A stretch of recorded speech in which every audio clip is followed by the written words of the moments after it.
Hi, welcome to our channel of IGNOU Audiobooks. Indira Gandhi National Open University, School of Continuing Education, Bachelor's Degree Program, Elective Course, Gender Studies, BGSE-001 Gender Sensitization, Society, Culture and Change, Block 3 Gender and Work. Unit 10 Gender Issues in Work and Labor Market. 10.1 Introduction. We have read about the concepts related to employment, implications of gender division of labor, and current employment scenario in India in the Unit 8 and 9 of this course. Learners must have got clarity about the concepts of labor and employment. Along with understanding concepts related to labor and employment, we also need to discuss issues related to gender and employment.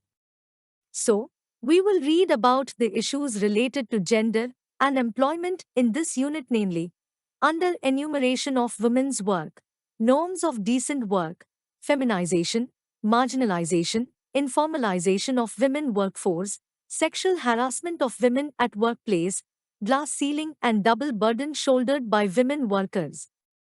We have explained each of these issues to make the learners recognize the implications on the employment scenario. 10.2 Objectives. After studying this unit, you would be able to times list the issues related to women's labor and employment. Times describe the issues related to labor and employment of women and times examine implications of gender on labor and employment of women. 10.3 Enumeration of work. An enumeration is a collection of items. The collected items have to be listed completely in an order. The term is commonly used in mathematics, theoretical computer science, and applied computer science. With regard to enumeration of work, the Government of India officially attempts to obtain an estimate of the total number of economically active population in the country for the past 100 years. This is done through Census of India, by categorizing total population into those with income-earning activities and those without. These attempts were further refined by the 1961 census. The concept of the worker was introduced first time in the 1961 census, i.e., a person engaged in a socially productive activity, whether income-yielding or not. Since 1950, the Indian National Sample Survey, NSS, has also been collecting similar information about participation in work or economic activity, whether gainful or not, through repeated sample surveys. Apart from other official data collection systems, the population census and the NSS continue to be important and regular sources of the information by sex, region, and age for the Indian population. In this process, the feminists have worked to develop frameworks to include contribution of women's work in the exiting surveys by looking at the inadequacy in that. This process started by studying the existing conceptual frameworks and procedures adopted by the data collection agencies to collect information about the extent of female population contribution in economic activities. We have already read about the contribution of women's work by categories in Unit 1 of this course, i.e., productive, reproductive, and community works. Now we read about the issues related to non-inclusion of women's contribution in the official statistical system. Official Indian statistics indicate that women continue to lag behind men in all spheres of life, socio, political, and economic life. The economic activities of women appear to be less important than that of men. In recent years, women's participation in the labor force has never been more than 28% of the total female population. However, feminist authors argue that these figures do not reflect the full extent of Indian women's involvement in productive activities, both within the household and outside. This is because of the concepts, measures, and techniques used by these data collection systems are not appropriate for Indian situation. We have also read about sexual division of labor in Unit 1.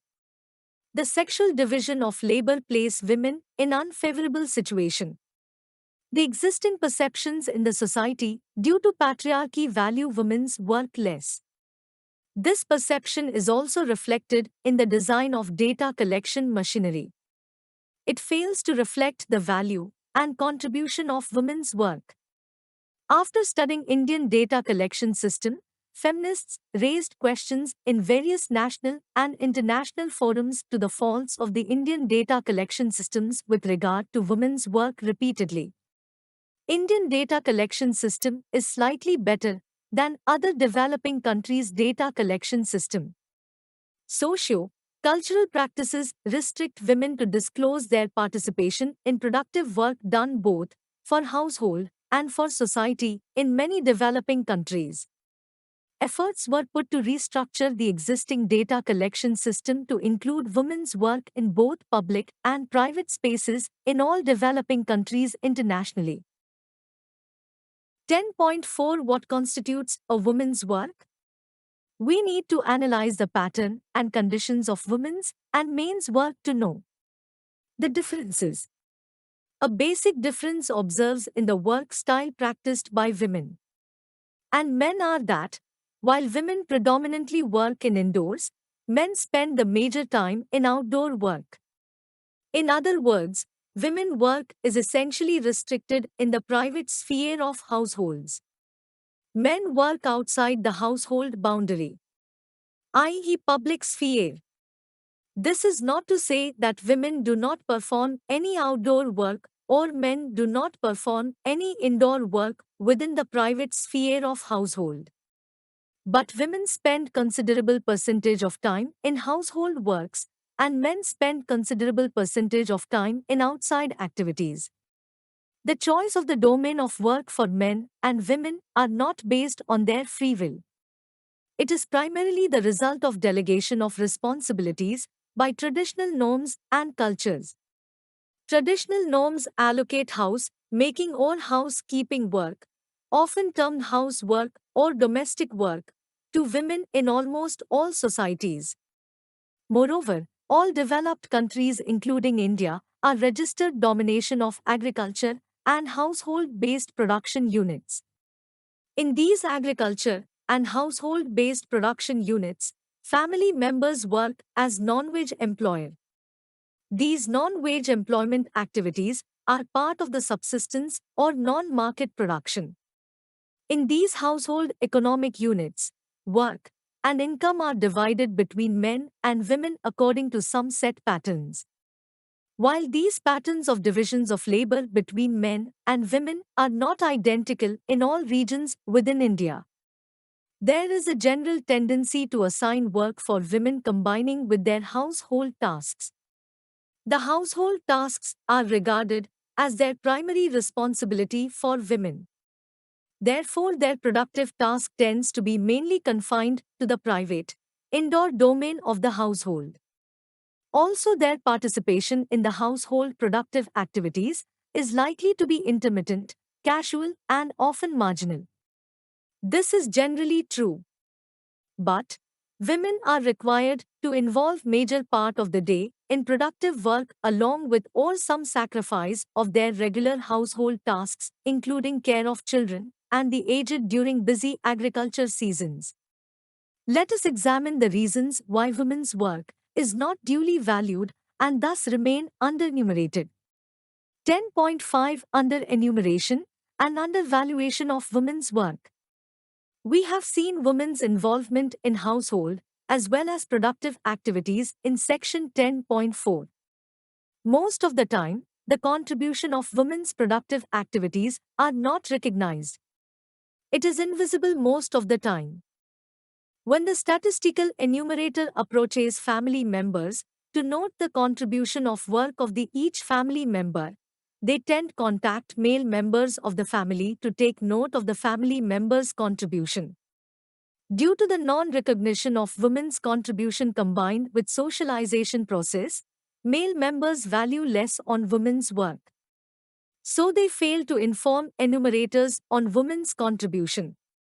Please take short break and try to find answers to the following questions based on your reading. 1. What is enumeration? 2. What are the roles of NSS and Census of India? 10.6 Decent work. The concept of decent work for all was put forth by the International Labour Organization, ILO, to promote opportunities for both male and female to obtain decent and productive work in conditions of freedom, equality, security, and human dignity. The four pillars decent work concept are times employment and enterprise, times rights at work, times social protection and times dialogue. These pillars constitute an important point of reference that aims to make societies more just, sustainable, and equitable, while focusing on empowerment of marginalized groups in society. Women's access to decent work is particularly affected by the burden of combining reproductive and productive work. This stress of double burden of work is not accounted for in traditional conceptualization of work, which focuses on paid work and do not examine the implications of reproductive labor. Globalization and women's employment. Globalization, the word coined by American management schools, is a phenomenon related to survival of companies that promptly and ruthlessly adjust to global competition for market and production. It means free trade, unfettered markets, and integration of economies of nation in the world. Globalization is driven by self-interest of transnational and multinational corporations. Globalization of products has led to feminization of labor force and feminization of poverty. Economic activity of women has increased over the past 3 decades, but they are concentrated in low-paid jobs at the lowest rung of occupational hierarchy. Forces of globalization in developing countries have enhanced the burden of poor and tribal women due to commercialization of natural resources, thus depriving them of their options of sustainable livelihood options. In agriculture sector, the international players have created price fluctuations resulting into distress among female farmers and cultivators. Thus, it can be seen that globalization has changed labor market context for women in the economy. In the following section S, we will look into how globalization has changed the face of women's employment. 10.7 Feminization of employment and labor force. World over, more and more women are joining the workforce.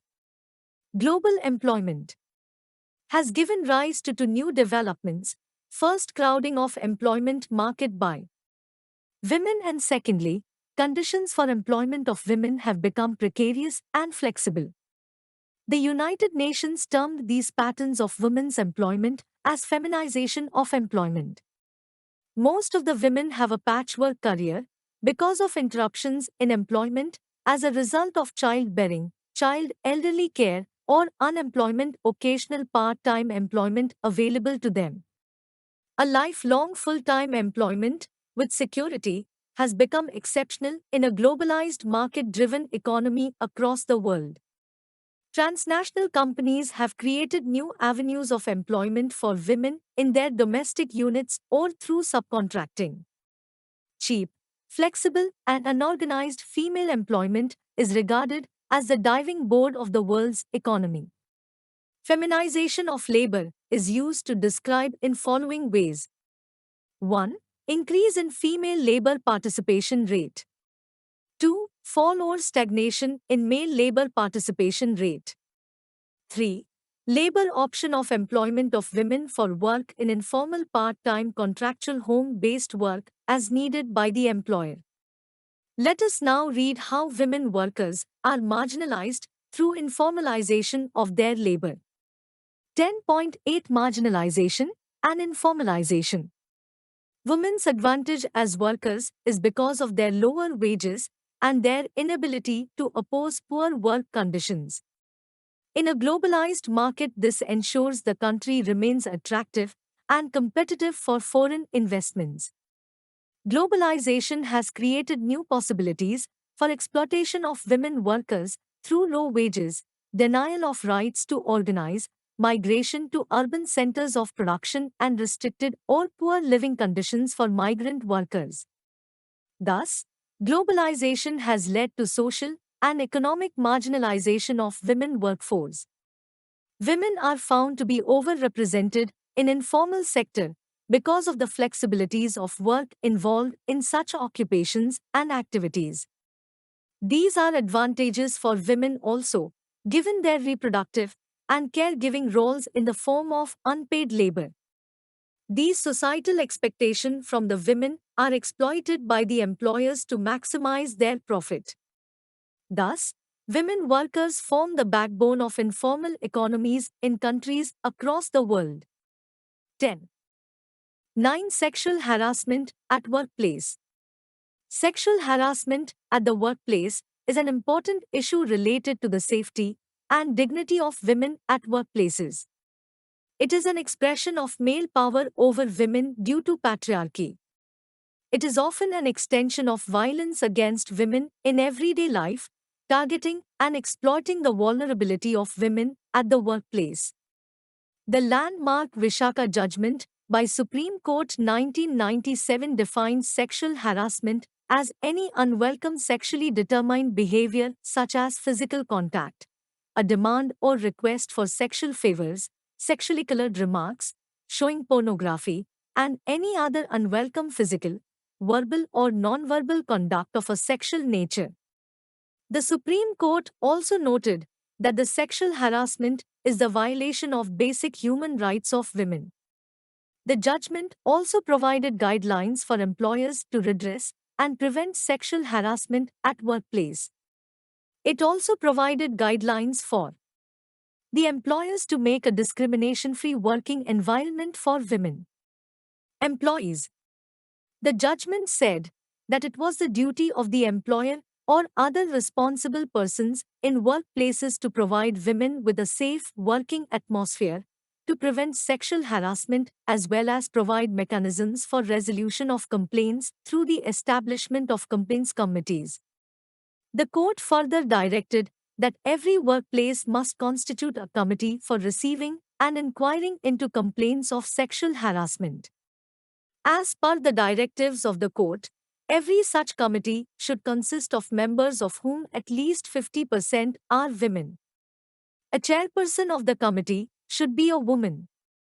An external member from a social work non-profit organization has to be appointed in the committee. Along with above said steps, the following preventive steps need to be taken by the employer. These are times discussing the issue affirmatively in workers' meetings and employer-employee meetings. Times prominent display of guidelines to create awareness of the right of women employees. Times prominent display of members of the complaints committee and their contact details. Times the employers are also responsible for formulating an anti-sexual harassment policy, and times constitution of a complaints committee to investigate, mediate, counsel and resolve cases of sexual harassment. Case of S. S is a postgraduate in commerce. She joined in a multinational company as a trainee. She was appointed as a purchase officer within few years. After confirmation on the job, S started reporting to G. G is a senior vice president.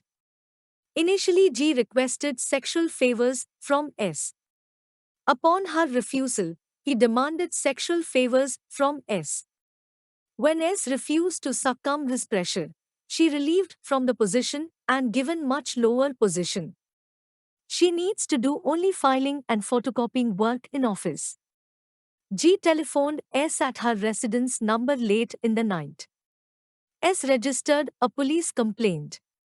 She also put in a verbal complaint of harassment to one of the directors of the company. The director, along with the Human Resource (HR) department, investigated the complaint. The complaint was closed after giving a verbal warning to G. Following this action, reporting of S was changed. However, sexual harassment resumed when that particular director resigned from the company. G was now the senior most in the company. During this period, S complained to the HR manager several times orally about severe harassment. However, he did not take any action. S complained in writing to the Vice President, Human Resources, based at the head office. As a result of her complaint to the head office, there was escalation of harassment to S from G. S was isolated at workplace. S once again complained in writing about the sexual harassment and hostile working conditions to the HR department both at the local and head office. In response to the complaint, S was served with a suspension letter and a charge sheet for not performing her duty properly. The company terminated S from the job on the basis of findings of the department inquiry against her. In the meantime, due to mounting pressure from the State Commission for Women and the High Court, two inquiries were carried out by the company to look into the complaint of sexual harassment, i.e., one by the Overseas Management, another by a Sexual Harassment Complaints Committee. However, the S was not informed about the findings of the inquiries. S continued to struggle both in the labor and the industrial court for reinstatement of employment. Please take short break and answers the following questions based on your reading. Check your progress. 1. What is meant by decent work? 2. Write a note on informalization and feminization of women's employment. 10.10 Sex work.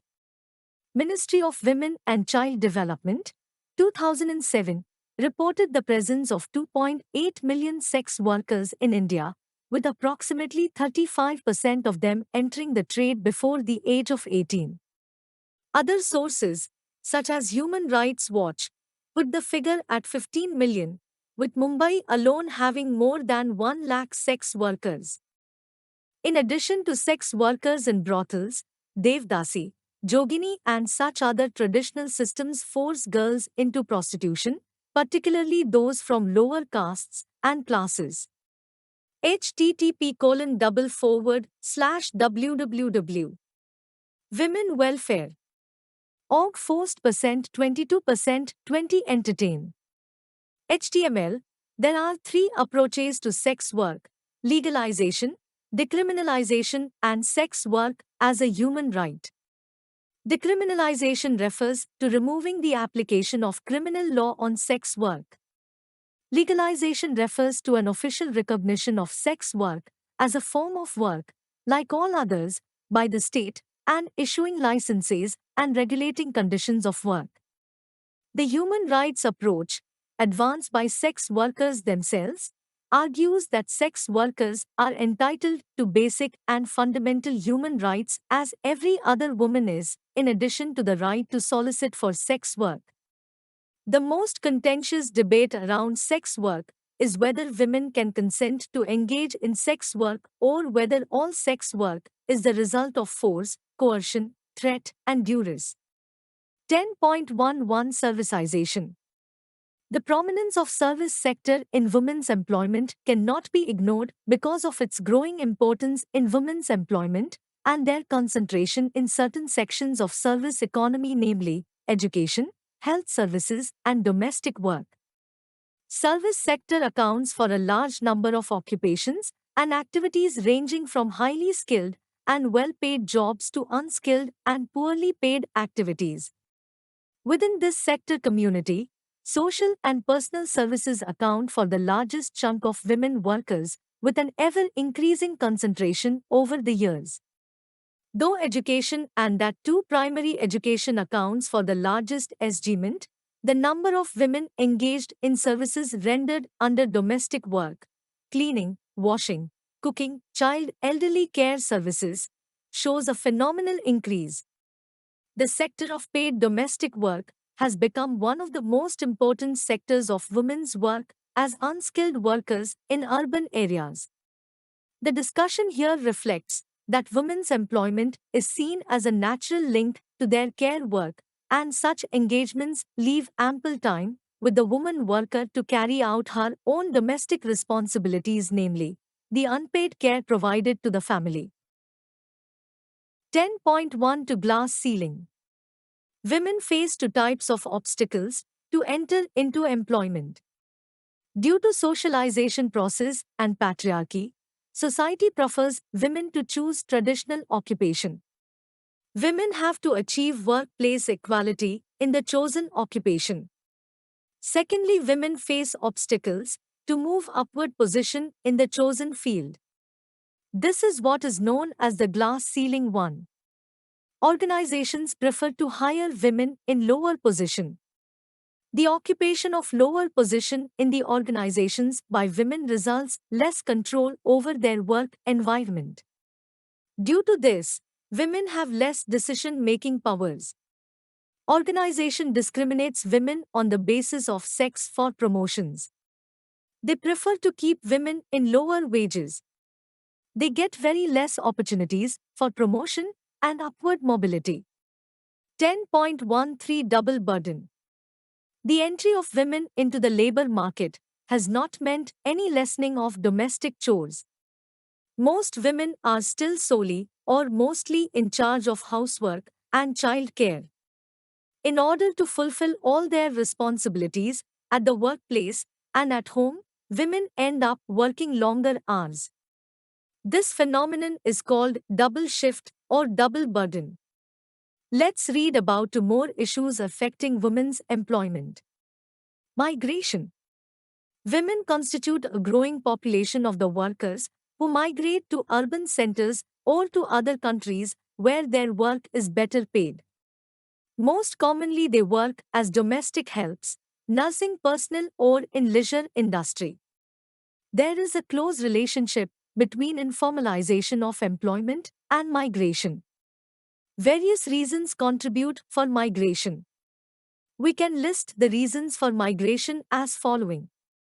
1. Decline of primary sector economic activities contributes for rural-urban migration. 2. Workers migrate from one nation to other on short and long-term contracts in search of better opportunities. 3. Internal conflict and war contribute for international migration. Migrant workers face lots of problems. Among migrant population, women and children are worst affected. The place of stay of migrant workers may be in bad conditions due to low capacity of the migrant to pay rent for accommodation. Migrant workers tend to join in informal employment. These workers face many of the same problems as other workers in similar segments of the informal economy, but they also have the additional problems associated with their ambiguous legal status. They generally fall outside the laws of their own countries but are not included in the laws of the receiving countries. As a result, they fall into the category of people who do not have the right to have rights. Kabir, 2007. Like other migrant workers, women join in informal employment due to no education and skill. These employments include domestic work, vending, caring of children and elders, and others. Lack of awareness on rights of the migrant workers in the informal employment, they may get exploited. Children may find difficulties in joining informal school. Women find difficulties in providing care to their own children due to long hours of work and low payment. Women and children may face sexual exploitation. Lack of infrastructure like sanitation and water. Migrant workers faces severe health hazards. They may lack social security due to migration. Accessing health and education facilities by the migrant workers, especially for women and children, are challenged. Female migrant workers, who often don't possess legal papers, are forced to work under worst conditions and are often victims of sexual violence. Social protection. Increasingly flexible labor markets have reduced workers' rights to unionize and thus has led to workers' weakened bargaining power. As a result of globalization, work has become more insecure as jobs have shifted from formal, legally regulated large firms to smaller and informal establishments and home-based work. These jobs are often more accessible to women, but lie outside of the protection of labor laws and social benefits. Part-time workers in the formal sector too face these insecurities. The lack of support system for unpaid family care responsibilities aggravate problems and hit poor and vulnerable women the hardest. Women workers end up being time poor and money poor, which contributes their high morbidity and low well-being. Social protection means interventions and initiatives that support individual, household, and communities in their efforts to prevent and overcome social and economic risks like gender discrimination and exclusion, retirement, retrenchment, maternity benefits, old age death, etc. Gender-related concerns and constraints not only limits women's access to labor market but also confine women workers to more poorly remunerated, more casual and insecure forms of waged and self-employments without access to social protection. 10.14 Summing UP. We have read issues related to gender and employment so far in this unit. Women face issues related to their employment before entering into work. The most and significant issues related to their work are non-recognition of their work. This was discussed elaborately in the section Enumeration of Work. After entering into employment, they face many issues like sexual harassment, double burden, informalization, and glass ceiling. These issues are discussed elaborately in this unit. 10.15 Keywords. Human resources. Human resources are the people who make up the workforce of an organization. 10.17 Unit End questions. 1. What are the reasons for not including the contribution of women's work in enumeration? 2. List the Vishakha judgment suggestions. 3. What are glass ceiling and double burden?